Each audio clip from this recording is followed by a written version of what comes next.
Hello बच्चों, स्वागत है आपका अपने चैनल SRS लर्निंग में। बेटा ये आपकी हिंदी की 8th क्लास की वर्कशीट है जिसमें कबीर की संख्या जो है हमारा चैप्टर चल रहा है, हम वो पढ़ेंगे।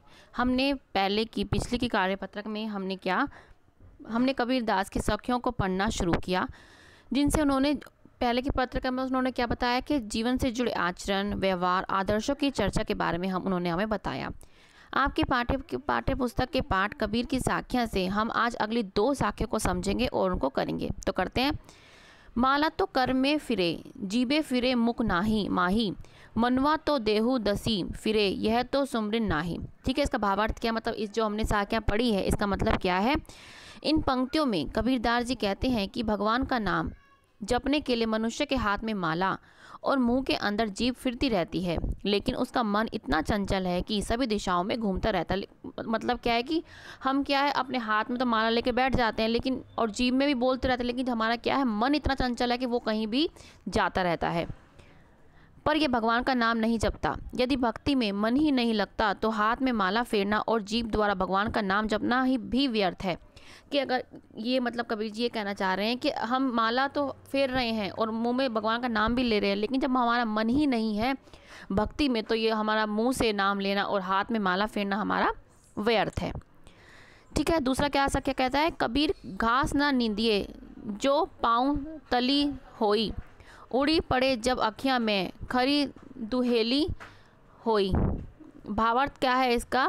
इन पंक्तियों में कबीर दास जी चेतावनी देते हुए कहते हैं कि हमें घास को कमज़ोर, छोटा या बेकार समझ अपने पैरों तले रौंदकर उसकी निंदा यानी उसका अपमान नहीं करना चाहिए, क्योंकि जब घास का एक छोटा सा तिनका भी हमारी आंखों में गिर जाता है तो वह हमें बहुत कष्ट पहुंचाता है।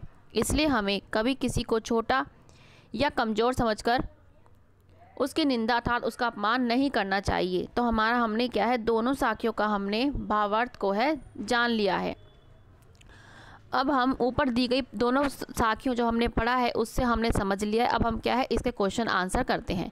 ठीक है बच्चों, हमारे जो क्वेश्चन आंसर है आपको चिंता करने की कोई बात नहीं, हमने इसके आंसर लिख रखे हैं। क्या कि प्रस्तुत पंक्तियों के अनुसार माला, जीभ और मन कहाँ कहाँ घूमते हैं। तुम्हारा क्वेश्चन क्या है, प्रस्तुत पंक्तियों के अनुसार माला मनुष्य के हाथों में, जीभ मुंह में और मन सभी दिशाओं में घूमता रहता है। ठीक है, तो हमारा पहला क्वेश्चन का आंसर ये है, तो आप यहाँ से देख के इसको लिख लीजिएगा।